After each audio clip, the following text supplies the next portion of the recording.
Salut les marques, salut les smarts et bienvenue dans Catch Up, le podcast qui transpire le catch. Chaque semaine, on analyse ensemble tous les shows de la WWE.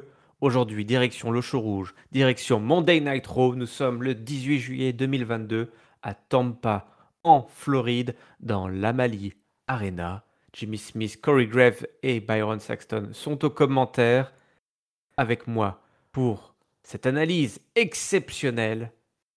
L'ami Giscal, salut Giscal. Salut Irem, salut tout le monde, comment vas-tu? Bien, bien, bien, je vais plutôt bien. Comme tu sais, voilà, je suis à l'aise dans le studio. Il y a la team caleçon, la team slip et il y a la team mise.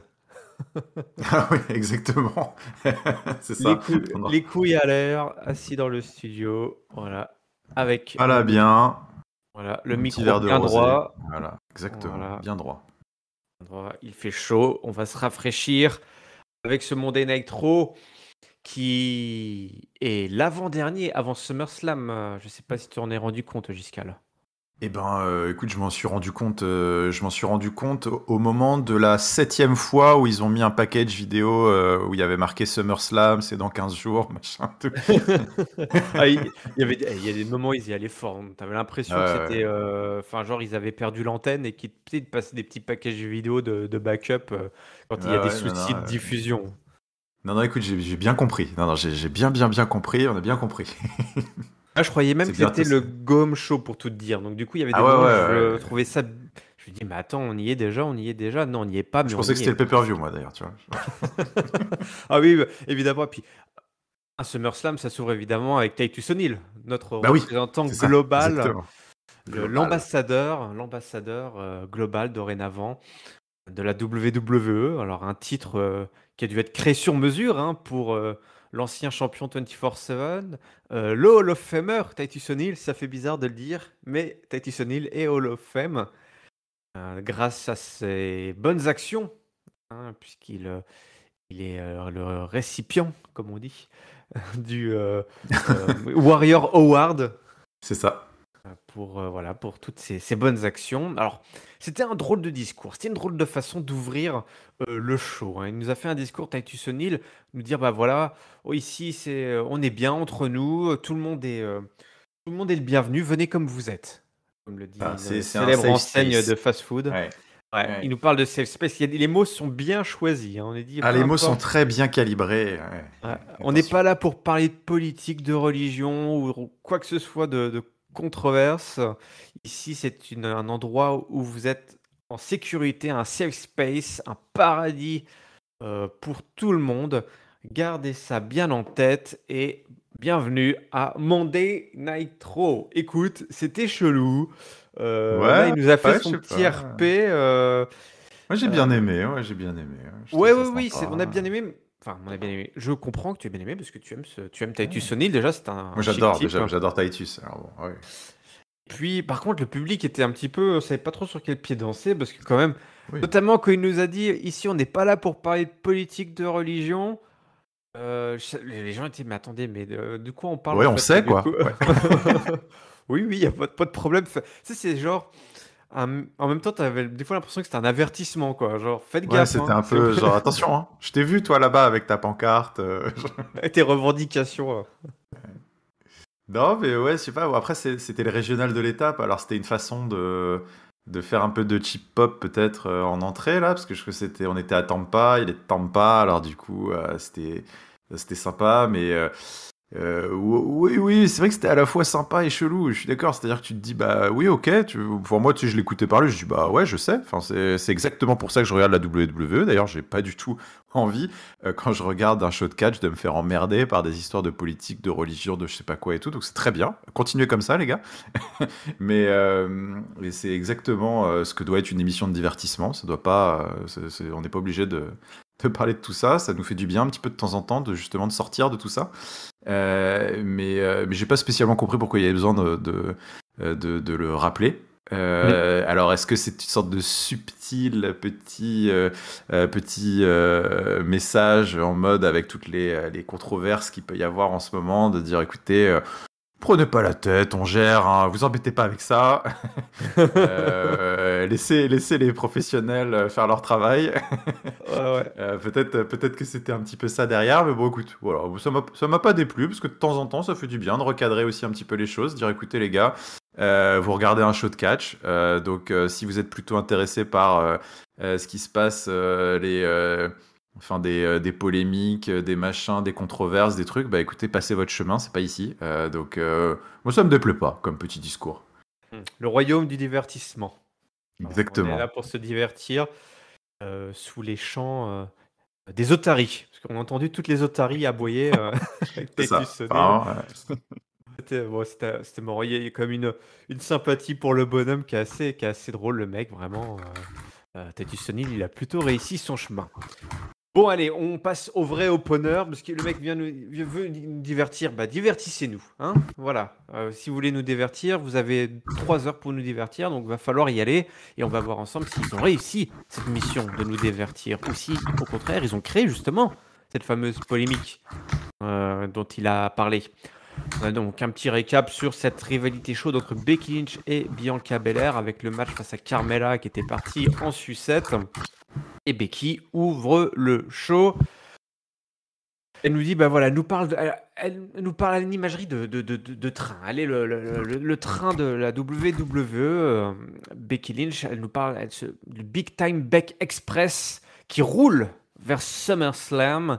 Elle nous explique que le train Becky ne s'arrête pas aux gares, c'est les gares qui s'arrêtent sous le passage du train Becky et qu'elle compte bien aller direction SummerSlam pour récupérer son titre. D'ailleurs, elle nous explique qu'elle est allée voir l'autorité, Adam Pearce et compagnie, probablement pour avoir un match à SummerSlam. Et visiblement, elle a été écoutée, elle a été entendue, puisque la gagnante de ce soir dans le match, lors du match entre Bianca Belair, votre championne, et Carmella, affrontera ni plus ni moins que Becky Lynch à SummerSlam. Alors là, c'est un petit peu inversé, je trouve, là, ce discours. Là, qu'est-ce que c'est que ça? Genre, comment dire, la récompense, c'est d'affronter Becky Lynch, c'est pas d'avoir un title shot, visiblement. exactement. Ouais.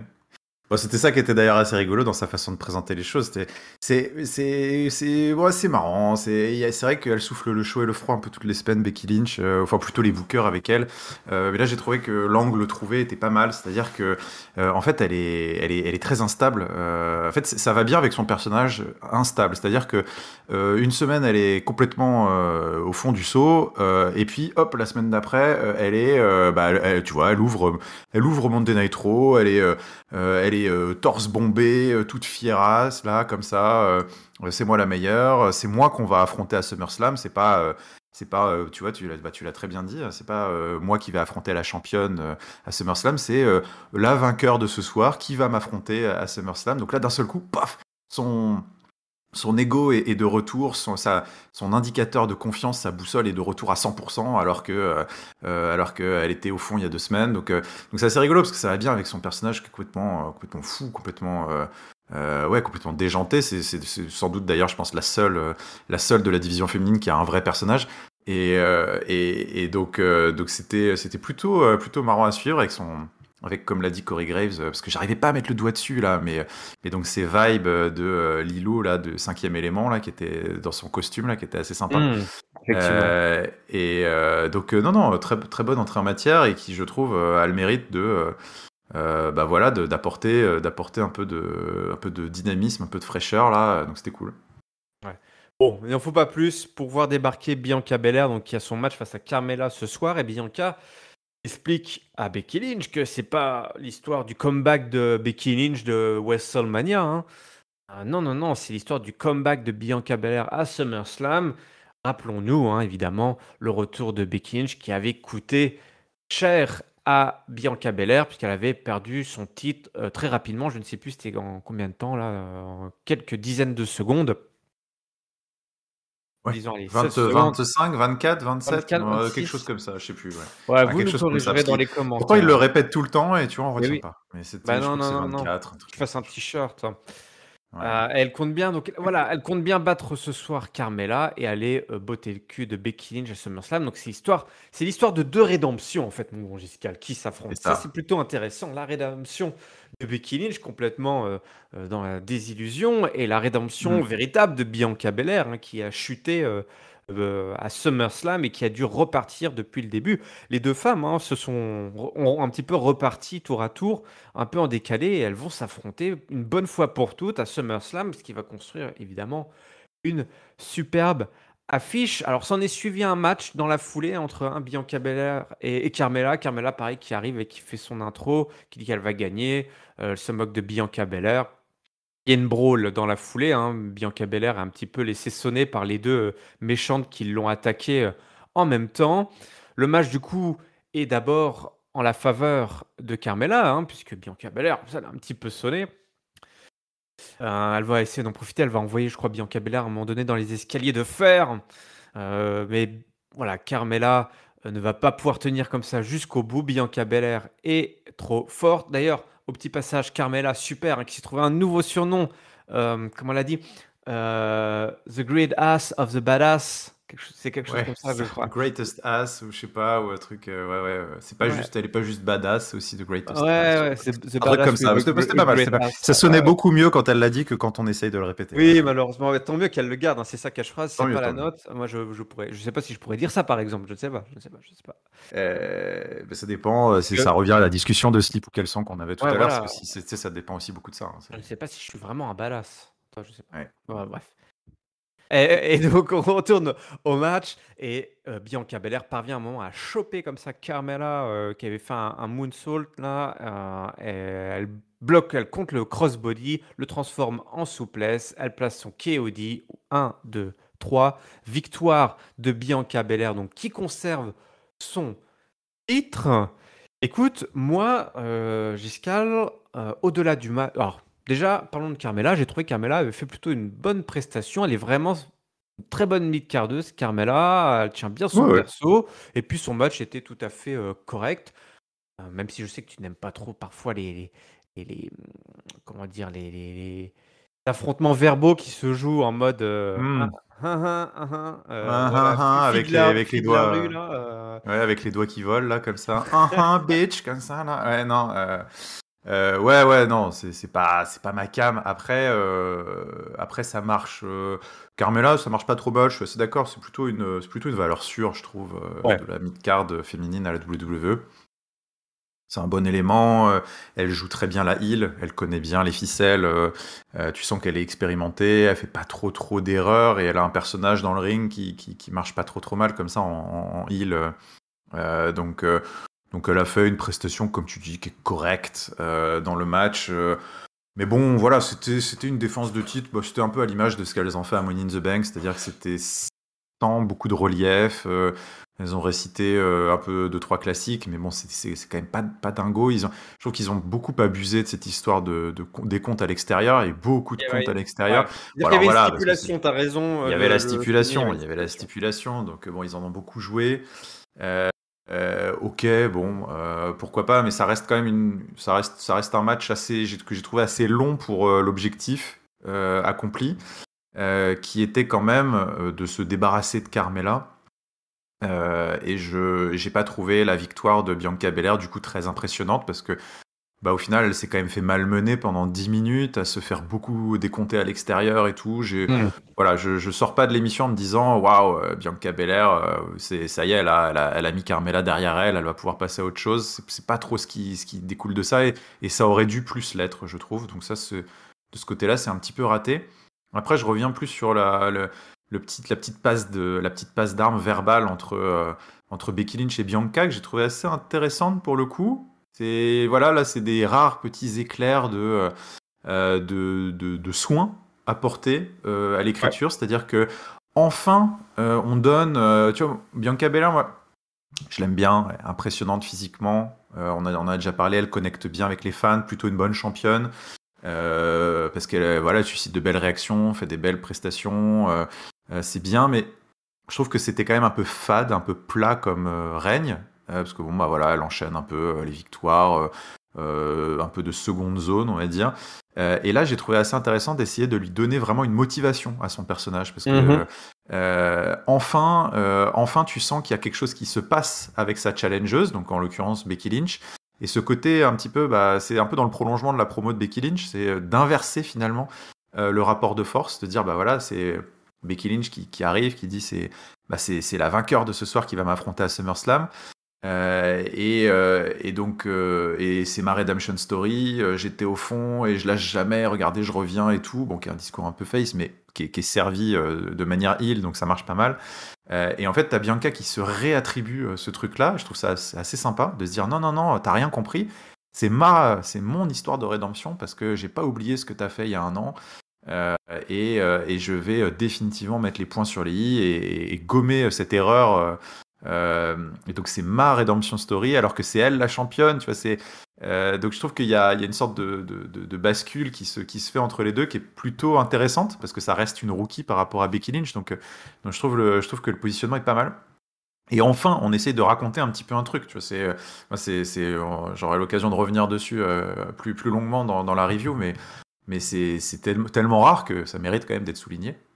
Donc voilà, on se dirige en effet vers un build à SummerSlam qui a du sens, qui fait des rappels à l'histoire, qui joue un petit peu l'originalité, donc j'aime bien. Je te rejoins complètement. C'est vrai que souvent on se retrouve des fois un peu embêté avec ces babyface qui sont champions, où finalement ils ont plus véritablement de motivation. Là, on a en trouvé une, et finalement le titre est presque secondaire dans cette histoire, puisque on nous parle effectivement Qu'elle veut de laver l'affront, rédemption, quoi. quoi. Bah oui, laver l'affront de cette humiliation là devant des millions et des millions de téléspectateurs.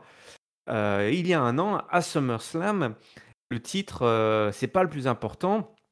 Là, il faut bah voilà effacer ce scénario, cette chose horrible qui lui est arrivée l'année dernière, et les deux ont la même motivation, et c'est ça qui est très bien, c'est que c'est ce qui marche le plus dans l'histoire de C'est comme ça méchants qu'on se contre tire vers le gentils, haut. c'est que Oui. oui, finalement, les gentils et les méchants ont le même objectif, mais ils n'y arrivent pas de la même façon. C'est ce qui fait qu'on a un gentil d'un Exactement. Et côté et c'est un méchant de l'autre. d'ailleurs comme tu dis, c'est parfois c'est un écueil presque millénaire dans le catch. C'est compliqué d'avoir un champion babyface, beaucoup plus dur d'avoir un champion babyface intéressant qu'un champion heel, parce que voilà, champion heel, il antagonise tout le monde, il énerve tout le monde, il a tout le monde qui lui court après, et il a tout un tas de ressorts potentiels pour prolonger les histoires, s'enfuir, filouter, tabasser, enfin bref, tout ça. Un champion babyface, en fait, un babyface, généralement, ça marche beaucoup plus facilement dans la position du chasseur, parce que c'est le côté, justement, Redemption Story, c'est le challenger qui vient et qui détrône et qui arrive à surmonter les obstacles pour arriver au Graal. Et une fois qu'il est au sommet de la montagne, c'est difficile de garder un babyface intéressant, parce qu'il faut arriver à lui retrouver une motivation qui ne tourne pas autour de juste de questions d'ego, de je suis le meilleur et tout, parce que tout de suite, on a les risques de retomber dans des traits plutôt de heal, justement.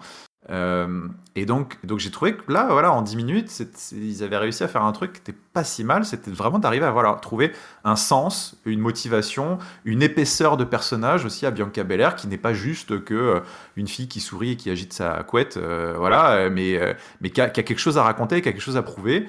Voilà, ça c'est bien. Ouais, bah écoute, je te rejoins totalement. J'ajouterais quand même la petite cerise sur le gâteau, quelque chose qu'ils n'ont pas saisi. Je m'attendais presque à ce que ça apparaisse naturellement. Elle a tellement parlé de voilà, c'est 46 secondes, hein, le match à SummerSlam la durée du match à 36. SummerSlam. On dit bah voilà, tu m'as battu en 46 secondes. Et ben on va voir si tu arriveras à me battre en 60 minutes. Et j'aurais aimé qu'ils me mettent un Iron Ils sont pas mis Woman match. l'Iron Man. Ah ouais. À SummerSlam. Parce que l'affront a été battu en 46 secondes, mais est-ce qu'elle arrivera à la battre en 60 minutes? C'est vrai, c'est pas bête, Ouais, ça. on aurait pu rajouter cette grosse stipule là pour C'est SummerSlam. dur hein, maintenant, c'est dur, ça se fait hein. En tout cas s'il y en a deux aujourd'hui de toute façon, s'il y en a deux à la WWE qui pourraient le faire, c'est elle hein. Donc il y a que elle. Non, si tu veux mettre cette stipule pour Liv Morgan versus Ronda Rousey, hein, tu le dis. Hein, c'est plus délicat ça. Ouais. Après on a un autre main event avec une grosse stipulation dans une autre division, faudrait pas faire de l'ombre non plus. Attends, faudrait pas déconner. Allez, on quitte la division féminine. On a un KO Show ce soir. Kevin Owens est de retour et ça fait plaisir. Le Canadien nous fait plaisir, Giscal, d'être de retour. Ah oui, je suis très content de retrouver Kevin Owens.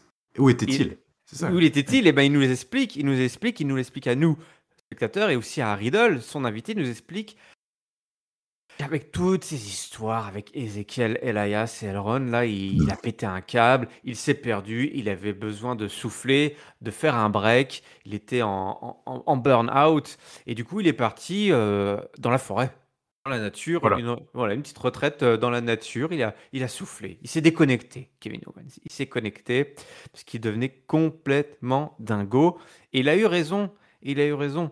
Mais pendant qu'il était dans sa petite cabane, là, il avait quand même Internet, visiblement, ou la télé, ou les journaux, je ne sais pas. Il a vu qu'un homme qui avait finalement beaucoup de points communs avec lui, Riddle, était très calme. Très calme, toutes les semaines, il est relax. Voilà, il est relax. Alors, bon, il a sa petite idée pourquoi Riddle est toujours relax. Il fait plusieurs fois l'allusion voilà, il dit voilà, qu'il est dans son monde. Il est dans son monde, Riddle, dans son monde enfumé. Et lui dit: «Bah, voilà, j'aimerais que tu m'expliques un petit peu quoi, il est inspiré finalement par Riddle. Il dit: «Bah, voilà» et du coup, il a tourné la page, Ezekiel Elias c'est terminé. En fait non, il déconne, il dit en fait, il lui souhaite le pire qui puisse arriver évidemment et il propose à Riddle tout simplement une alliance. Il lui dit: «Écoute, toi, tu été comme moi, tu as été trahi, ce soir». Ah, il fait: «Voilà, ce soir, tu as un match contre Seth Rollins. Seth Rollins, c'était mon meilleur ami, il m'a trahi, mais toi aussi, tu as eu Randy Orton, c'était la vipère». Il dit: «Tu vois, voilà, on pourrait devenir potes, toi et moi, on a beaucoup de points communs, on a perdu nos amis. RK Bro, c'était cool, mais qu'est-ce que tu penses de Brokeo? Brokeo, ça pourrait être Ouais. encore plus gros, cette histoire, ça serait incroyable». Ouais. Là, Riddle Belle dit: «Mais pop, hein. attends». Ouais. Mais oui, Riddle lui dit: «Mais non, t'es un gros menteur». L'autre lui dit: «Mais Orton aussi, c'était un menteur. Pourtant, c'était ton pote. C'était comme la vipère, le mec le plus traître de l'histoire de la WWE». Et là, il a pas tort. Et là, ça fait pas plaisir à Riddle, qui dit: «Attends, tu parles pas mal comme ça de mon pote». Sauf que la musique de Rollins retentit. Au début, on croit à un coup bas, voilà, une carbistouille, une embrouille de Kevin Owens. Mais non, c'est pas vraiment ça. Et en fait, Rollins, il arrive quand même par derrière et il lui fait un gros stomp à Riddle. Et Rollins est bien content de son méfait. Un petit peu plus tard dans la soirée, il battra Ezekiel. D'ailleurs, je trouve qu'il a passé beaucoup trop de temps là pour Oui, battre l'ami c'est un peu Ezekiel. compliqué. Oui, Ouais, en ouais, effet. ça aurait dû être réglé ça en Ouais. 2 minutes, ça aurait dû être réglé cette histoire d'Ezekiel. Ouais. Même Écoute, si je suis quand même bluffé du match qu'ils ont fait, moi perso. ah oui, Mais d'accord. Bah bon, écoute, on en reparlera juste après si tu oui. veux. Vas-y, vas-y, vas-y. D'abord le retour de Kevin Owens. Magistral, Plaisir, plaisir. majestueux. Plaisir d'offrir. Non, non, très très sympa. Très sympa. Bon, de toute façon, il sait tout faire. Donc c'est sûr que voilà, juste le KO Show, moi, quand j'ai vu qu'il allait avoir ça, j'étais content. Il la petite passe d'armes avec Riddle était très fun. Tu l'as dit. Cette proposition d'alliance était assez inattendue, parce que tu savais pas trop où est-ce qu'il voulait en venir au début, hein, dans son speech, Kevin Owens. En fait, c'était le Kevin Owens Show, il est censé interviewer son invité, mais en fait, il faisait que parler, donc il y avait pas de... et donc, il déroulait son truc. Donc, grosse pop pour le Brokeo, qui, c'est vrai, était assez tentant. Tu lui as dit, bon, après, tu te doutais, voilà, c'était plus pour la vanne qu'autre chose. Et cette intervention de Seth Rollins, donc Kevin Owens qui vient s'intercaler d'une certaine manière dans cette rivalité naissante entre Seth Rollins et Riddle, donc ça c'est quand même assez intéressant parce que Seth Rollins et Kevin Owens ils ont une histoire ensemble, donc je suis assez curieux de voir où ça va mener, mais en tout cas j'ai trouvé que le segment était très efficace. Encore une fois, ils ont bien su jouer sur les forces du personnage de Riddle, sympathique, rigolo. Et donc la dynamique était plutôt bonne. Et puis l'arrivée de Seth Rollins, là, le double stomp, et il est tout fier de son méfait, comme tu l'as dit. Donc non, bonne avancée cette semaine. Je continue à suivre ça avec plaisir. Ouais, le retour de Kevin Owens qui fait voilà, qui réchauffe les cœurs là. C'était assez inattendu. On se demandait que le pauvre, voilà, quelles sont ses nouvelles? Difficile d'avoir des nouvelles. L'homme s'était tout simplement réfugié dans la forêt, une forêt canadienne, là. Mais il est revenu et ça nous fait grand plaisir, ça nous fait chaud au cœur. Et donc, du coup, tu aimerais faire une petite case dédiée à Ezekiel, si j'ai bien compris. Oui, petite case dédiée parce que, enfin, case dédiée. En fait, non, en fait la case dédiée, elle est plutôt pour Seth Rollins parce que Ah bah je suis d'accord, quand je dis, non mais quand je dis je suis bluffé, c'est que enfin, de toute façon, Seth Rollins en ce moment il marche sur l'eau, évidemment. dès qu'il est à l'écran, tout devient exceptionnel. Et en fait, je suis assez stupéfait du match en fait qu'il a réussi à sortir de Ezekiel. C'est-à-dire que c'était 12 minutes, 11 minutes, enfin, c'était quasiment Mhm. autant que. C'était sans doute aussi long que le match pour le titre qu'on a eu en opener, mais sauf que là, par contre, j'ai pas vu le temps passer. Et c'est. De toute façon, c'est incroyable à quel point il arrive à bumper comme un dieu pour n'importe qui. Je pense qu'il pourrait catcher avec un balai, ce mec-là. Sans faire offense à Ezekiel, je trouve que. Enfin, il lui a offert sans doute un de ses meilleurs matchs, je pense, Ouais. sur un plateau. Donc voilà, c'était juste ça, parce que fondamentalement, je suis d'accord, c'était peut-être un peu long. Seth Rollins a peut-être pas besoin d'autant galérer, c'est un petit peu le même commentaire que pour Bianca face à Carmella. Mais au final, c'était tellement kiffant à regarder, j'ai trouvé. Moi, personnellement, j'ai vraiment bien aimé ce match. Ça faisait longtemps en plus qu'on n'avait pas vu l'enchaînement de superplex depuis la troisième corde, plus Falconaro derrière qui passe, Hmm. qui est toujours un petit régal quand même. Et puis ce contre en plus du pedigree, j'ai trouvé assez stylé derrière. Donc non, c'était voilà, petit big up aux deux hommes et surtout à Seth Rollins. Il peut rien rater, je pense en ce moment, c'est pas possible. Non, bah écoute, il a pas intérêt à se rater parce qu'il affronte Riddle à SummerSlam. Donc c'est un match, Et ouais. il y a un match avec tout simplement beaucoup d'enjeux pour Seth Rollins et beaucoup d'enjeux pour Riddle. Le Judgment Day. On en est où? Le On en Judgment est, Day. on en est où de cette affaire? Alors, Judgment Day, on a une petite. Voilà, ouais, je crois, ils embrouillent. Je crois, ouais, c'est ça. Ils embrouillent Dominique Mysterio. Il dit, bah voilà, faut rejoindre le Judgment Day. C'est parce on le veut d'ailleurs. C'est pas vraiment pourquoi. On sait pas pourquoi ils en ont autant après Dominique Mysterio finalement. Ils veulent juste, ils ont besoin d'être trois. Ils sont que deux. Je crois que c'est aussi simple que ça, c'est mathématique en fait. La raison pour laquelle ils en ont après Dominique Mysterio. Puis ils se disent, il est jeune, on peut le manipuler facilement, peut-être, son esprit. Ce soir, il y a un match entre Rey Mysterio et Damian Priest. Dominique et Finn Balor sont là. Rey Mysterio et Damian Priest donc s'affrontent tout simplement dans ce match. Rey Mysterio prend le contrôle, il place un slingshot splash. Après, c'est Damian Priest qui balance ses coups de poing, là, ses gros coups de pied dans le coin du ring. Damian Priest fait parler sa puissance et Mysterio fait parler tout son arsenal de high flyer.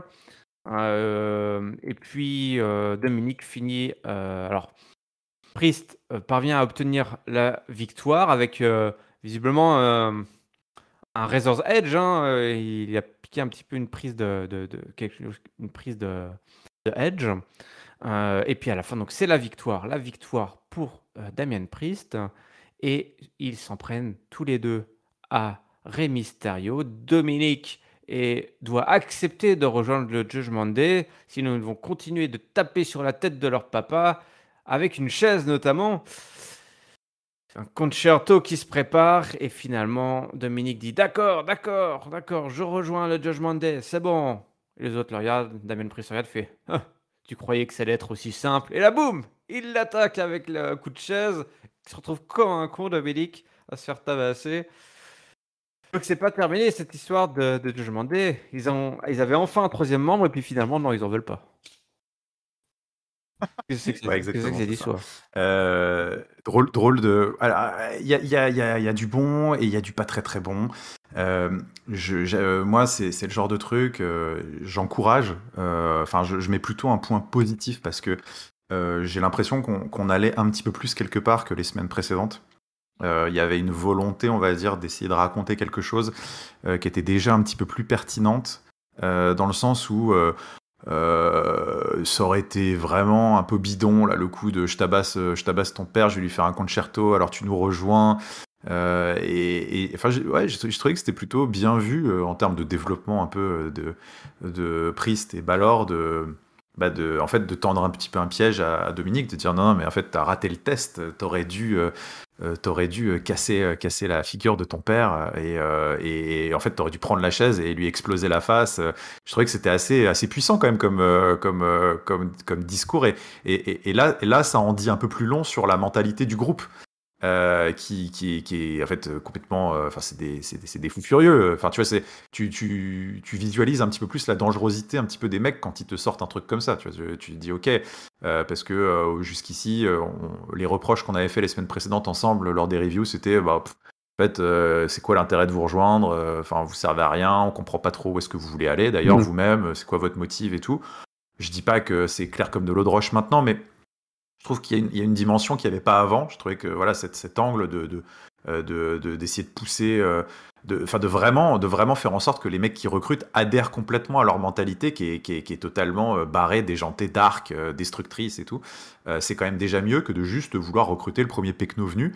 Parce que Dominique Mysterio c'est un peu le premier pecno venu en vrai hein. Je suis désolé pour lui mais voilà on était face quand même à 4 mecs qui étaient borderline low card face à nous malheureusement hein, parce que après Rey Mysterio fantastique c'est une légende Finn Balor super catcher et tout machin mais voilà depuis plusieurs semaines ça reste quand même borderline low card parce que ils sont traités comme ça et c'est du coup un petit peu le pendant négatif de ce que je voudrais dire c'est que ok c'est bien, il y a un petit effort, c'était original, c'était sympa, j'ai bien aimé la promo avant, après, le match était relativement cool, ok, court, efficace, mais t'as quand même l'impression de regarder beaucoup de choses pour pas grand chose. C'est-à-dire, t'as quand même l'impression d'avoir 4 mecs face à toi. Tu te dis, mais t'as envie de passer à autre chose, quoi. Parce que c'est qu'ils sont tellement loin, on va dire, en termes de relevance, enfin, je sais pas, d'intérêt dans la carte depuis des semaines, que c'est difficile d'accorder beaucoup d'attention et de crédit à ce qu'ils essayent de faire.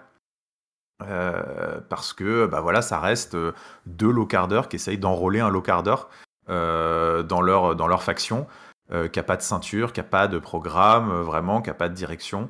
Donc tu les regardes un petit peu jouer, comme tu pourrais regarder des enfants jouer dans le bac à sable à côté. Tu te dis ok d'accord, moi, je vais peut-être aller voir les grands maintenant. Et c'est pour ça que j'étais un peu partagé là-dessus. J'ai envie d'encourager l'idée. Mais on reste encore quand même très très loin en termes d'exécution de ce qu'il faudrait faire pour relever le Judgment Day. Ouais, effectivement, on a eu un frémissement, quoi, un Ouais. balbutiement de quelque chose qui pourrait donner de la consistance, une motivation, un rôle à cette faction qui effectivement a besoin d'avoir cette motivation pour que nous on puisse avoir un intérêt à les suivre, effectivement, plutôt que de chasser les ados là à la sortie des lycées. Dire allez, venez, viens rejoindre mon clan. Ouais. Ah, ton Totalement papa, dark. c'est pas un bon papa, nous on va être ton papa. Ouais. Ouais, ouais. Peut-être les misfits quoi Ouais. voilà, qui vont fumer des bédos dans les toilettes du lycée là. Non, Ouais, c'est ça, effectivement, exactement. et OK, c'est bien d'être rebelle, mais bon là, il faut quelque chose de plus. Alors effectivement, il y a peut-être d'ailleurs la suite au prochain numéro, comme on dit, parce que la semaine prochaine, c'est tout simplement un numéro très spécial. On va célébrer les 20 ans de carrière de Rey Oui, Mysterio à WWE. Ses débuts à WWE, c'était il y a 20 ans, mon bon Giscal. Et le Judgment Day a absolument, promis de absolument. détruire les Mysterio une bonne fois pour toutes à cette Ouais. occasion. Non, non, mais voilà, il y a des choses à faire, il y a toujours des choses à faire, et j'encouragerais toujours, même, enfin vraiment, à tous les niveaux de la carte, moi ce que je veux, c'est qu'il y ait au moins la volonté de raconter quelque chose et d'essayer de dérouler un truc qui a un peu du sens et qui est intéressant. Ouais. Si je vois des frémissements un peu qui vont dans ce sens-là, je dis ok, let's go. Tu vois, ça me fait peut-être chier cette semaine, mais peut-être que dans 3 4 semaines, ce sera stylé. Donc allez-y. Mais au moins, il y a quelque chose cette semaine. Donc j'ai trouvé que c'était mieux. Et puis en effet, il y a le Madison Square Garden la semaine prochaine. Il y a le potentiel pour faire quand même un gros truc. Donc voilà, attendons de voir. C'est mieux, c'est mieux. Il y a eu de l'embrouille backstage entre les Street Profits et Omos MVP. Ce soir, il y a un match qui a été lancé, un défi qui a été lancé MVP par MVP. Angelo Dawkins va affronter Omos, mon bon Giscal, le géant nigérien. Des petits packages vidéo qui nous rappellent évidemment le match pour les Tag Team Championship unifiés à SummerSlam avec le bon Jeff Jarrett comme arbitre. Double J. Ouais. MVP, Montesford, les Usos sont ringside. Il y a du monde, il y a du beau monde. Dawkins, le match ne va pas durer longtemps. Le match ne va pas durer Non. longtemps. En 1 minute, c'est réglé. Il y a une disqualification puisque MVP intervient pour faire tomber Dawkins. Et du coup, Adam Pearce fait hop, hop, hop, qu'est-ce que c'est que ce bordel? Ça se transforme en tag team match playa. Les Street Profits affrontent donc Omos et MVP qui restent en costard pour le match. Son pantalon de ville, ses belles chaussures vernies. Il n'est pas content au début, mais bon, il n'a pas le choix. Il n'a pas le choix, MVP. Alors, MVP, il retourne, il met les mains dans le cambouis. Les Profits qui vont finir par gagner ce match grâce à une disqualification causée par les Usos qui vont les attaquer. Et puis Montesford et Angelo Dawkins se font virer un petit peu par Jimmy J et Omos.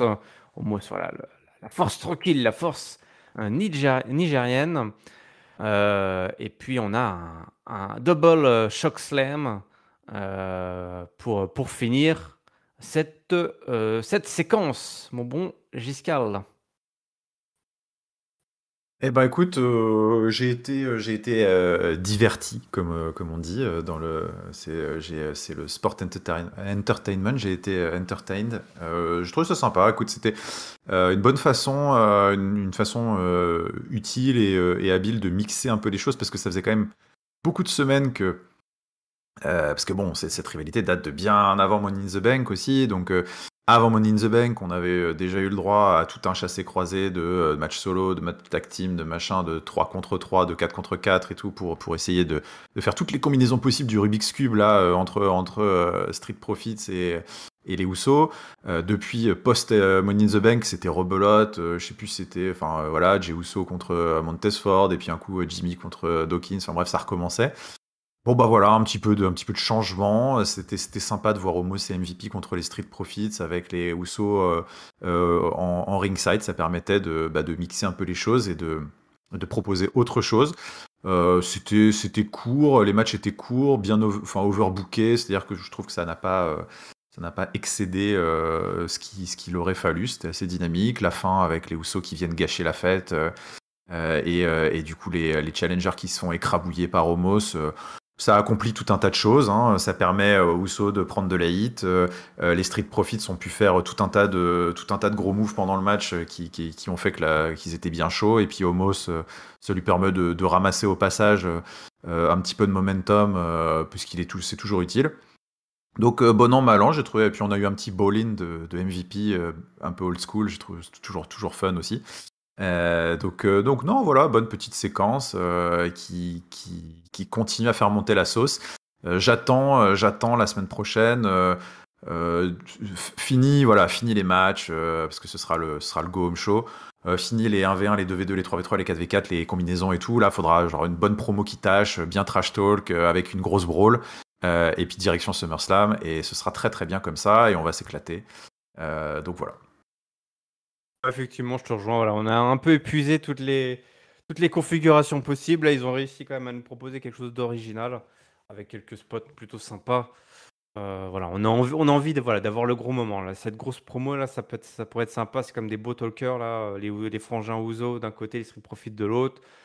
Ça nous rappelle voilà, les belles promos qui ont déjà eu lieu, hein, avec, que ce soit avec les New Day ou même The Bar. Il y avait toujours des belles confrontations avant les gros pay-per-view. Qui se terminait parfois en grosse bagarre, en grosse brawl générale. Et puis, comme tu l'as dit, hein, que cette affaire se règle une bonne fois pour toutes à SummerSlam.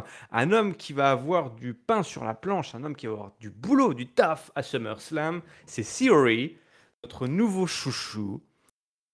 Il nous a tout simplement sorti une masterclass ce soir. Il était au four et au moulin. Le mec nous a vendu 4 storylines, 4 feuds, 4 matchs en même temps. C'était assez Exactement. impressionnant. Il arrive, il nous parle du Money in the Bank qui va cacher à SummerSlam, que ce soit Roman Reigns ou Brock Lesnar, il s'en fout.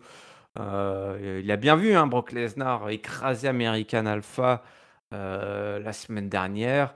Et il nous rappelle aussi que il sait pourquoi tout le monde en a après lui. Personne ne l'aime. Ils sont tous. Ce n'est que de la jalousie. Tout le monde est jaloux de Theory, que ça soit Madcap Moss, Brock Lesnar, Roman Reigns. AJ Styles, parce que ce soir il y a un match contre AJ Styles, ou même Dolph Ziggler qui s'est glissé là-dedans alors que le pauvre Ouais. Theory il a déjà 5 mecs dont les deux buffs là, Ouais. Brock Lesnar et C'est Madcap Moss qui devait être content d'être cité dans la liste, oui, là. au début je me dis pourquoi il parle de Madcap Moss, c'est vrai il avait eu un match contre lui la semaine dernière. C'est vrai, c'est vrai. Mais qu'est-ce que c'est que ça? Tu parles de Brock Lesnar, Roman Reigns, Madcap Moss et AJ Styles, t'es là, quoi, c'est quoi cette liste? Ah, c'est le mont Rushmore de la WWE. C'est le match totalement random sur le jeu de vidéo WWE 2K, quoi. Pourquoi t'as Madcap Moss qui se retrouve là-dedans? Écoute, voilà, une grosse promo là très intense hein, de Theory qui nous impressionne hein, chaque semaine. AJ Styles débarque, il dit bah voilà, en fait, on t'aime pas, c'est pas parce qu'on est jaloux, c'est parce que t'es un gros jackass. Theory dit mais pourquoi voilà, qu'est-ce que tu fous là? Moi, je suis le plus jeune, regarde-moi ça, là j'ai 20 ans, 21, 22 ans, je ne sais plus quel âge il a, peut-être 24, allez. 24, il a Ouais, 24. voilà, j'ai 24 ans, je suis le plus jeune champion US, je suis le plus jeune Money in the Bank. Toi, à mon âge, t'étais où? Tu faisais quoi? T'étais, t'étais voilà, dans les coins bouseux de la Georgie, là. Tu catchais contre des fermiers pieds nus. Les... Ah ouais, j'ai explosé de rire quand il a dit ça. balancer tes coups de coude, là, ton phénoménal forearm sur des garçons de ferme dans la boue avec les cochons. De quoi tu viens me parler, là, vieux crado? Et on dit ouais bah je suis là pour t'apprendre le respect et paf pif paf poum il l'attaque on a un match avec je crois ouais Dolph Ziggler était là pour regarder le match. Alors Dolph Ziggler me faisait marrer parce que chaque fois que tu avais la caméra sur Dolph Ziggler il faisait cette tête là où t'es en train de regarder genre très sérieux, genre toi en train de mesurer un petit peu ce qu'il attend avec Theory, cette storyline qui est en stand-by, t'as l'impression qu'ils ont dégainé un gun Dolph Ziggler un peu trop tôt parce que le mec Ouais, sur c'est le vrai. banc là. Il est sur le banc. Il est sur le banc. On a eu donc un match entre AJ Styles et Theory avec tout ce qui un match assez solide, assez classique là, le Calf Crusher qui envoie Theory qui est obligé d'aller chercher les cordes. Ça se retrouve à l'extérieur.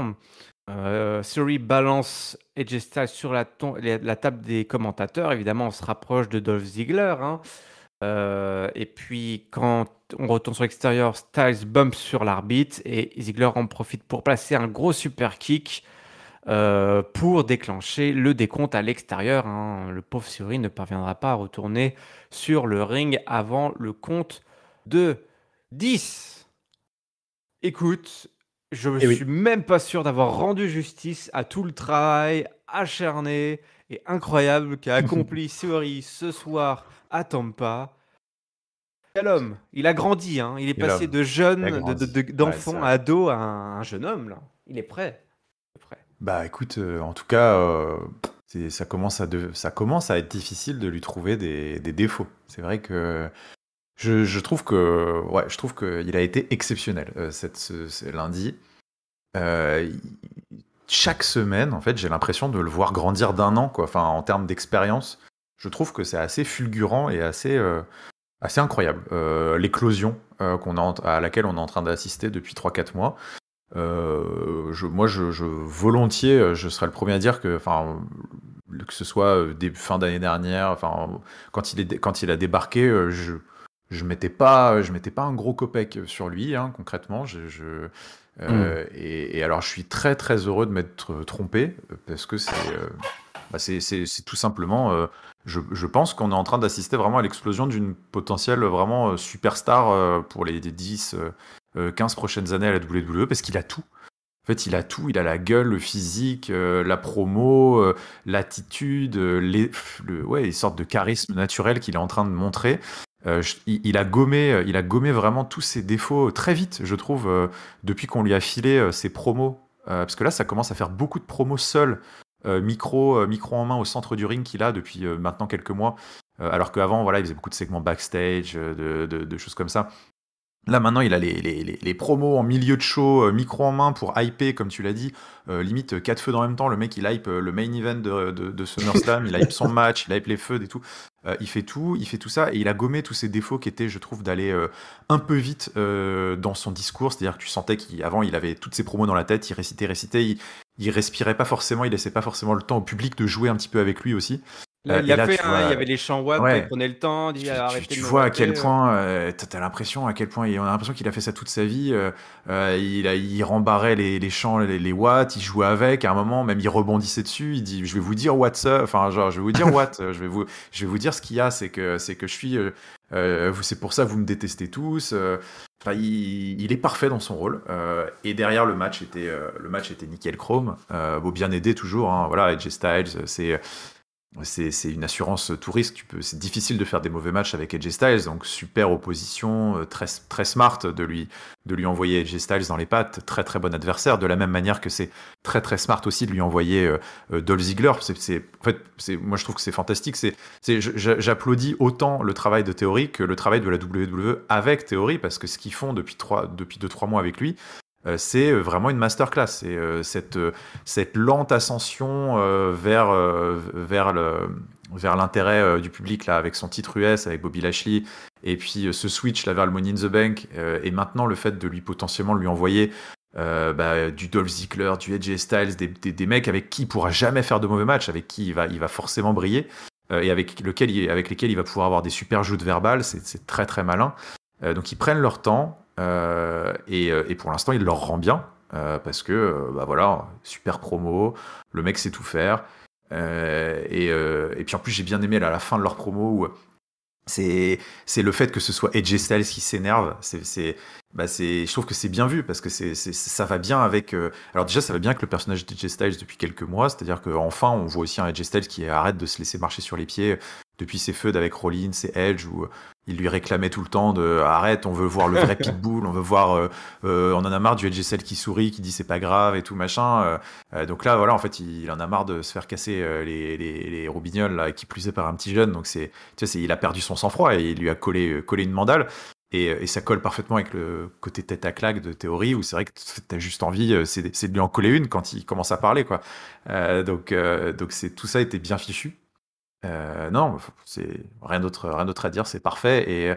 Et j'ai très hâte de voir le rematch pour le titre US, parce que c'est vrai que Bobby Lashley, en fait, avec tout ça, Bobby Lashley est presque un peu sorti du. Mais oui. Donc c'est peut-être le seul défaut. La semaine prochaine, il faudra peut-être quand même les remettre un peu l'un face à l'autre. Mais j'ai hâte de voir ce qui va se passer à SummerSlam, parce qu'il peut se passer tellement de trucs pour Théorie. Theory, t'as l'impression d'être déjà, il est déjà dans le Il est à futur tous les là. étages de la Il est dans le fusée, quoi. turfu, là, le mec.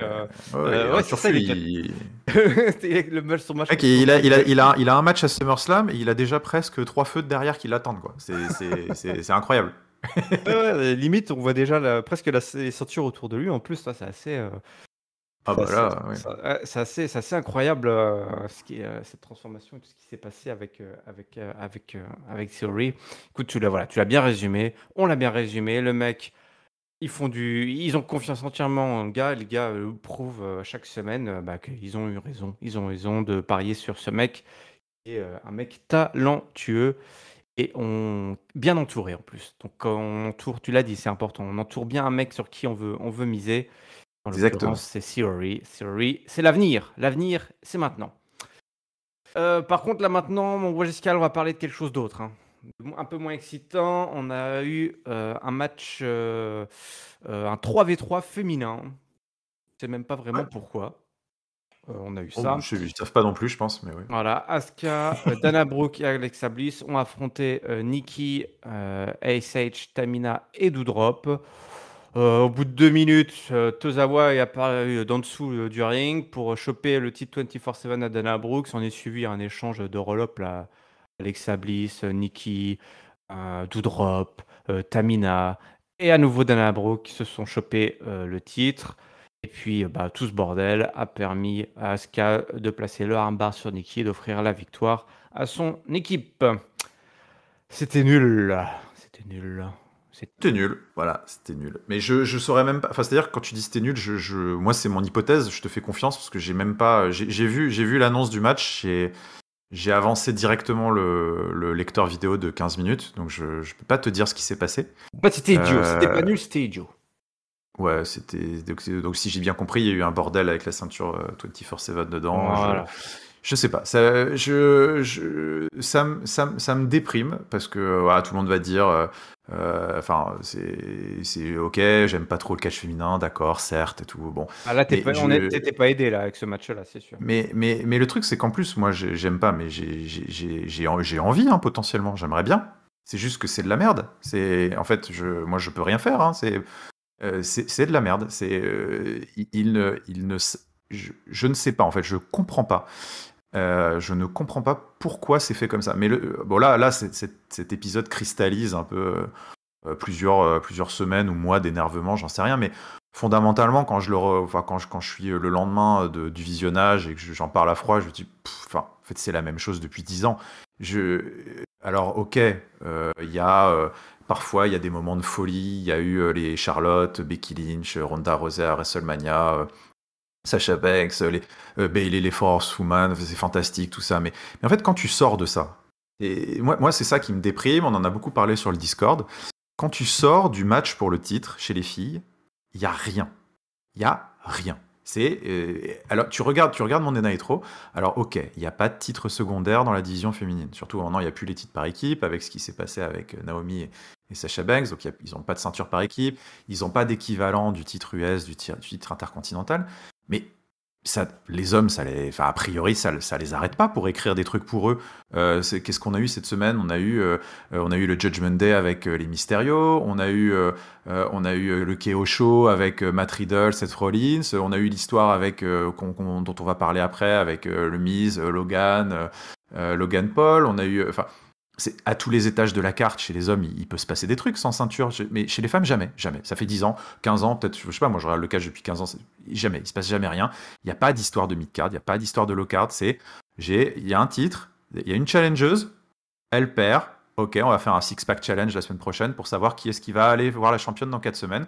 Et on recommence et on va au shaker. Et donc là, bon bah écoute, cette semaine, ils ne savaient pas quoi faire. Donc ils ont pris 6 nanas, ils les ont mis dans le ring, ils se disent débrouillez-vous. De toute façon, personne n'en a rien à foutre, on en a rien à foutre. Et en fait, c'est ça, voilà. Et je ne comprends pas pourquoi c'est fait comme ça, alors que soi-disant, le catch féminin, c'est important, c'est fantastique, il faut promouvoir les femmes, machin. Moi, j'y peux rien si j'aime pas le catch féminin. Enfin, je considère que j'y peux rien. Quand je vois un truc comme ça, je me dis, mais en fait, je vais voir autre chose, hein. C'est pas grave. Moi, maintenant, je regarde les émissions de Raw en squeezant les segments féminins hormis Becky Lynch, et je m'en porte très très bien. Je m'en porte très bien. Oui, bah, t'as raison, pour ton foie, là, c'est mieux, hein, de toute façon. Parce que là, effectivement, Voilà. il nous saoule avec cette histoire de, bah, si t'es pas dans le main event, si t'es pas autour de la ceinture, t'existes pas.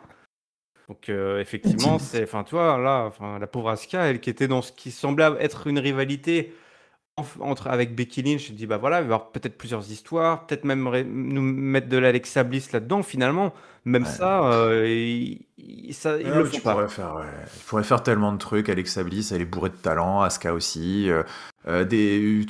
Dana Brooke, Nikki H, c'est pas des mauvaises catcheuses. On a eu, je te dis, c'est intéressant. D'ailleurs, rejoignez le Discord, venez discuter avec nous. On débriefe les émissions, on rentre plus en détail dans certains sujets qui peuvent vous intéresser et tout. On a eu des discussions très intéressantes cette semaine, et c'est vrai que tu en viens à te demander en fait qu'est-ce qui se passe au centre d'entraînement, dans les house shows, en coulisses pour qu'ils leur confient rien à ce point-là. Est-ce qu'elles sont vraiment toutes nulles, hormis les quatre meilleures de la division, les 4 horsewomen, là, je sais pas quoi, et on se paluche là-dessus là. Et elles sont toutes nazes en fait pour que à aucune d'entre elles on soit capable de leur confier un pouillème de segments à la Ezekiel qui change de personne. Enfin, Ezekiel, c'est pas le catcheur de l'année, bah, pourtant le mec, voilà, on lui file un angle, il se débrouille pour en faire quelque chose, et c'est rigolo, et on s'est bien marré pendant 3-4 semaines, et puis après il retourne en low card. Il n'y a jamais des trucs comme ça en fait. C'est plus ça qui me déprime pour elle en fait. Ou alors peut-être que peut-être que le constat est pas bon. Je dis ça me déprime pour elles, mais peut-être qu'en fait elles sont nulles et qu'elles méritent pas. Peut-être on leur propose peut-être des trucs en coulisses, mais au moment des répètes, les mecs ils voient que c'est de la merde et ils disent bon bah non, on laisse tomber quoi. Peut-être que c'est ça aussi, hein, je peux pas dire. Mais il se passe tellement rien à l'écran que du coup je sais pas comment analyser ça, quoi. Ouais. En fait, comme tu dis, c'est difficile. On n'a même pas vraiment beaucoup d'indices pour essayer de se faire un avis sur le sujet. Toi, c'est difficile. On n'a pas, comme elles n'ont pas de temps d'antenne, comme elles n'ont pas d'histoire, comme elles sont à peine testées sur des trucs, on a juste des légers aperçus de temps en temps de ce qu'elles pourraient être. Donc ça reste que des potentiels. On vit dans un monde de et si, et si, et si. Et au final, bah, on ne sait pas vraiment. C'est très difficile à dire. Toi, on parle d'Ézéchiel. Un Ézéchiel, là, tu te dis, voilà, il a un programme, ça fait plusieurs semaines, plusieurs mois. Et ben, au bout de plusieurs semaines, plusieurs mois, on pourra se faire vraiment un avis en se disant, bah ouais, ce mec, en fait, Ah ouais, c'est ça. ah ouais, non, il est nul. Ça fait 3 4 fois qu'on lui donne Ouais. sa chance. À chaque fois, il se plante Puis voilà, ou pas. on lui a donné un personnage, tu vois, on lui a donné Ouais. un vrai personnage. Alors après, je connais pas comment ça se passe, moi je suis pas dans les coulisses, je sais pas comment ça se passe, à quel point, par exemple, le personnage d'Ézéchiel, c'est une idée qui vient de lui, il l'a proposé. Alors est-ce que les nanas ne proposent rien? Je sais pas. Tu vois, je sais pas comment ça se passe. Est-ce qu'on lui a imposé la gimmick et du coup il l'a transformé en quelque chose de fun?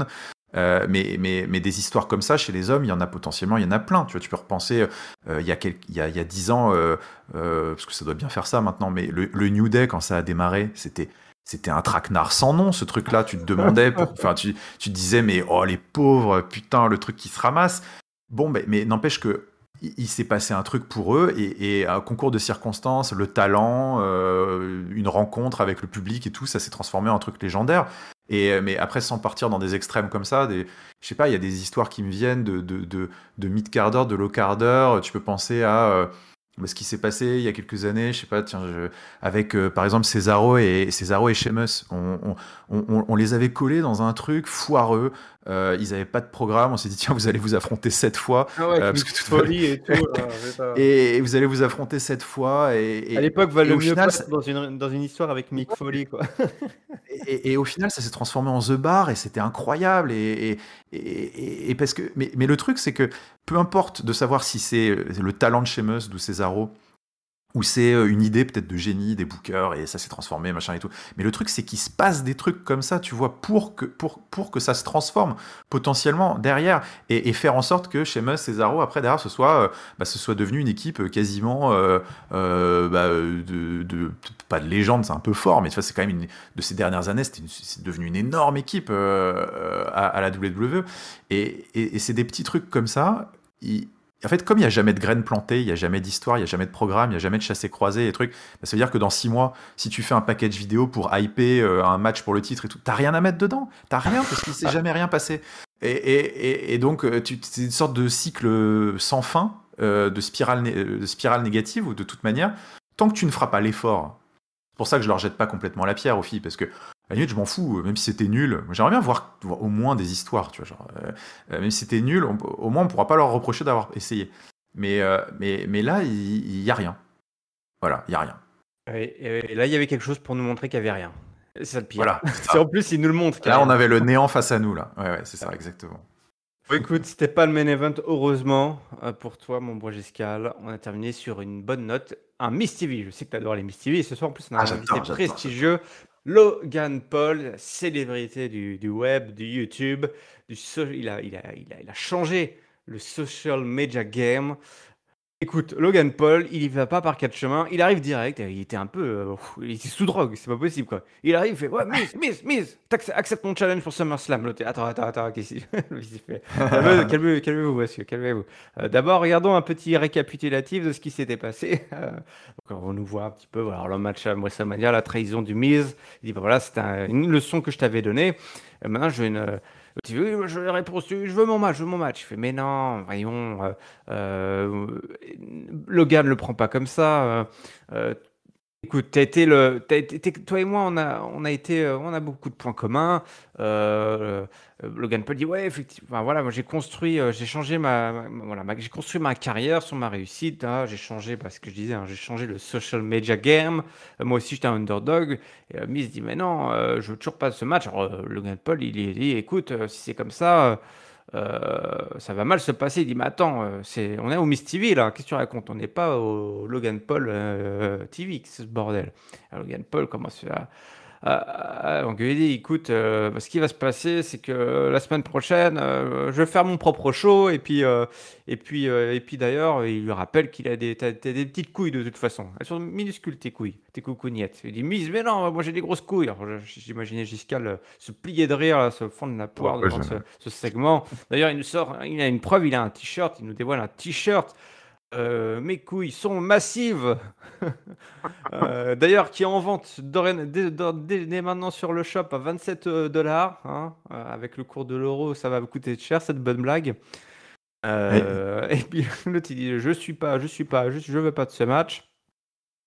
Donc il envoie, je sais plus si c'est à ce moment qu'il accepte il accepte le match parce que l'insulte était de trop. C'était trop. C'est trop. La colère l'a pris sur le dessus. Le challenge est accepté. Mais voilà, petit coup de roublard. Ciampa qui attaque Logan Paul, qui arrive à se barrer. Et puis, ça se termine comme ça, mon bon Giscal. Eh bien, écoute, ouais, j'ai trouvé ça très divertissant. Écoute, est-ce que c'est le segment que j'aurais mis en main event? Ça, je ne sais pas, c'est un autre débat. Mais en tout cas, le segment en tant que tel, je trouvais ça top. J'ai trouvé ça top. Logan Paul, c'est un peu un cas d'école. C'est un cas assez frustrant pour moi parce que je méprise vraiment beaucoup. Enfin, pas la personne en tant que telle, je le connais pas, mais ce qu'il représente. Parce que c'est vrai que c'est un peu tout ce que je déteste dans la création de contenu sur YouTube et le phénomène qu'il y a pu avoir en effet ces 10 dernières années sur ces mecs qui font n'importe quoi, qui font des vidéos d'épileptiques un peu là et du contenu un peu stupide. Enfin, ils arrivent à monétiser en fait sur l'intérêt des gens pour des choses complètement stupides, je trouve. Mais bon, bah tant mieux pour lui entre guillemets. Hein. C'est vrai que c'est le discours de certains aussi, ou c'est sans doute le sien. Et à côté de ça, ça reste quelqu'un à qui on peut vraiment pas reprocher de pas se donner les moyens de ses ambitions. En effet, il l'a dit dans sa promo d'ailleurs. Sa promo qui était plutôt bonne, c'est pareil, hein, lui aussi. Bon après, lui, il a l'habitude de parler devant des gens. Il tient un podcast, il fait énormément de shows TV aux États-Unis. C'est quand même un mec qui commence à peser assez lourd quand même, en effet, hein, sur les réseaux sociaux, dans la jeunesse américaine. Donc bon, au niveau charisme et promo, il n'y avait pas de souci, mais en tout cas voilà, il s'est très très bien débrouillé. Et son passage sur le fait que bah voilà, ce mec, ok, peut-être qu'il fait de la merde, on n'aime pas ce qu'il fait et tout, moi j'en fais partie, mais il y a un truc que tu pourras jamais lui reprocher, c'est que c'est des gars comme ça, quoi qu'il arrive, ça reste des gros bosseurs, ça reste des mecs qui ont une volonté de faire, c'est des champions dans leur tête, et tout ce qu'il a voulu faire jusqu'ici, il s'est donné les moyens de le faire. Que ce soit ses podcasts, ses matchs en effet contre le mec, il a quand même catché contre Mayweather en boxe, il a fait WrestleMania et il a pas fait WrestleMania en touriste, il s'est entraîné comme un fou furieux et il a fait un match assez dingo. Donc voilà, tu peux pas lui enlever ça et en effet, c'est les arguments qu'il avance et la promo elle était assez intéressante, hein. C'était vraiment sympa. Et le Miz toujours excellent de toute façon dans ses promos où il faut à la fois se mettre en avant et mettre son adversaire en avant, il est très très très fort là-dessus. Et j'ai bien aimé ce jeu là de dire attends écoute gamin, attends, ok, t'es vénère mais essaye de comprendre pourquoi j'ai fait ça, je voulais t'enseigner ce que c'est que la WWE. La WWE, voilà, c'est ça, c'est un monde impitoyable, il y a une hiérarchie, il y a une chaîne alimentaire à la WWE. Pour l'instant, t'es un rookie et tout. Enfin, je trouve que tout ça, c'était assez stylé. Et d'ailleurs, je pense que, et ce que j'ai bien aimé dans cette promo, c'est que je trouve que ça continue à garder des pistes ouvertes. C'est-à-dire que là, pour SummerSlam, évidemment, on est parti pleine balle, sans mauvais jeu de mots, vers le match Logan Paul-Miz. Mais voilà, ce côté tutorat, mentor pour la suite et tout, je me dis, c'était bien de continuer à jouer vachement là-dessus parce que ce serait pas complètement non plus déconnant de peut-être revoir cette équipe à l'avenir, donc qui marche plutôt bien, je trouve. Ces deux enfants des réseaux sociaux, ces deux-là, enfin en tout cas de deux époques différentes. Bah, d'ailleurs, le Miz a mis en parallèle leurs deux Bien lors sûr, de ouais, trajectoire, lors de parcours. Hein. ils ont beaucoup de points communs d'une certaine manière en termes de work ethic, de parcours, d'origine, à des générations différentes. Donc c'est marrant parce que c'est un choc de génération de choses assez similaires. Euh, et, euh, donc voilà, pourquoi pas voilà, continuer là-dessus un peu sur le long terme. En tout cas, segment très bien exécuté. La blague sur les couilles, tu en as parlé, moi ça m'a fait beaucoup, beaucoup rire le t-shirt. Je continue à être extrêmement client de ça. Et l'arrivée de Ciampa, qui est quand même un peu bizarre, ça, ce Ciampa qui est dans l'entourage du Miz, alors lui, pour le coup, il a rien à voir avec les deux. Hein, T'as vu qu'il a fait le chant euh, Awesome? ouais, Il ouais, ouais, était, il c'est était au bon, taquet, bon. une vraie cheerleader, Ouais, ce Ciampa. c'est vrai que c'est un peu ça, c'est un peu chelou, mais bon, écoute, allez, soit. Donc non, non, bah, très bon segment de hype, le match attraction spéciale SummerSlam est booké. Bon, on a aussi Pat McAfee par ailleurs, mais donc c'est du match typique de SummerSlam, c'est très très bien. J'ai hâte de voir ce qu'ils vont faire. C'est l'heure du mot de la fin, Giscal. Nous sommes arrivés au bout du bout du bout du bout de cet épisode de Monday Night Raw. Ça va être donc l'heure de partager ton top, ton flop et ta note pour cet épisode qui avait lieu, je vous le rappelle, à Tampa, en Floride, la maison de Titus O'Neil, notre ambassadeur global dorénavant. Giscal. Et oui. Alors, je vais concis sur le mot de la fin, parce que je suis quand même pas mal étendu sur tous les sujets cette fois, mais du coup, ça m'évite comme ça de revenir en conclusion. Donc, mon top, Austin Theory, il n'y a pas de doute, enfin, Theory, exceptionnel, masterclass, c'est fantastique, c'est fantastique, voilà, j'ai vraiment, c'est déjà d'ores et déjà la révélation de l'année 2022 sans hésitation pour moi, et j'ai très très très hâte de voir si ça va continuer aussi fort pour la suite de l'année. Parce qu'il a tout. En tout cas, il est en train de démontrer qu'il a tout et il est en train de démontrer on a eu raison de lui faire confiance. Mon flop, écoute, voilà, vous avez compris, je vais le donner au booker, plus au booker qu'aux femmes, hein, mais Ouais. au booker qui s'occupe de la division féminine, enfin, d'ailleurs, si tant est qu'il y en ait. Ah. Et donc c'est un flop théorique en fait. Je me dis, peut-être que ça s'adresse à des gens, mais peut-être que ces gens n'existent pas. Et donc auquel cas, je sais pas à qui donner mon flop. Et ma note, écoute, encore une fois, hein, je zappe les segments féminins, et donc, partant de là, j'ai passé un très très bon lundi soir. Et je vais donner un 3,75 à ce Raw qui m'a beaucoup plu. Puisque si tu occultes ce 3v3 et que tu gardes, on va dire, le bon grain de livret de l'introduction, eh ben, j'ai eu un Raw qui m'a bien hypé pour SummerSlam, qui a bien développé des choses un peu partout. Je trouve que tous les segments avaient un intérêt et un développement. Et donc, je dis que j'en veux plus, moi, des Raws comme ça, avec mes œillères. Voilà. C'est peut-être la solution. Hein, c'est peut-être la solution.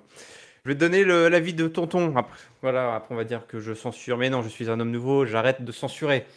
L'avis de tonton qui nous dit top théorie, théorie, théorie, théorie, théorie. Donc 5 fois, hein, il donne son top à Theory. Le flop, le Judgment Day. J'ai cru que ce clan allait être l'attraction de l'année avec Edge. Et c'est en train de devenir quasi pire que Retribution. Donc il n'a pas eu la petite lueur d'espoir que tu as vu toi.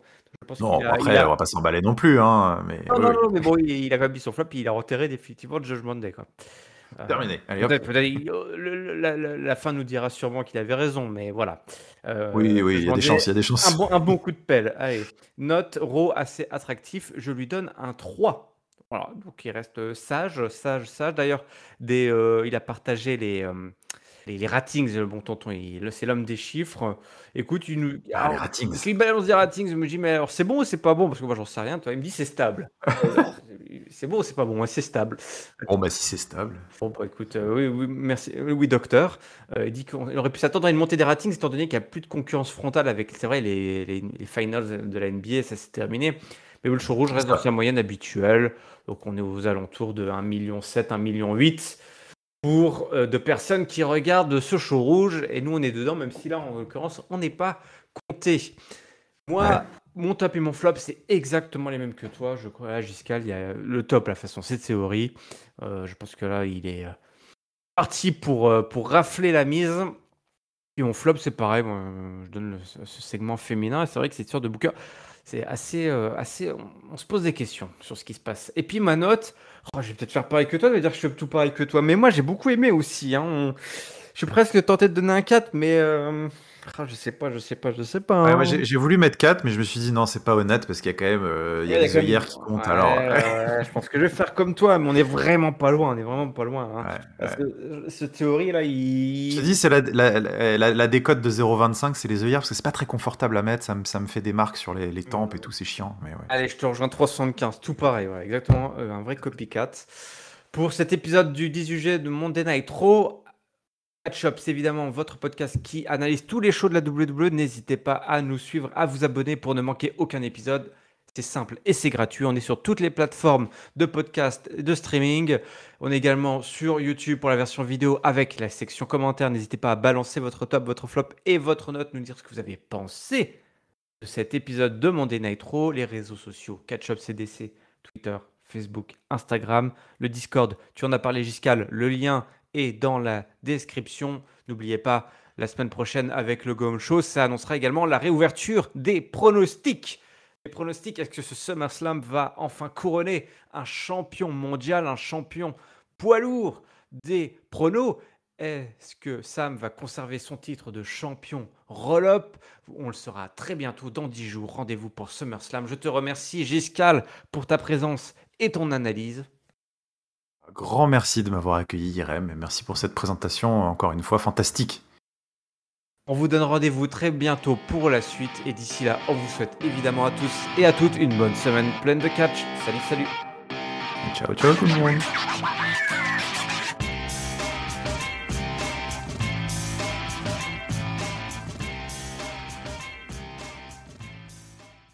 Il y a une couille massive dans le potage de la division féminine.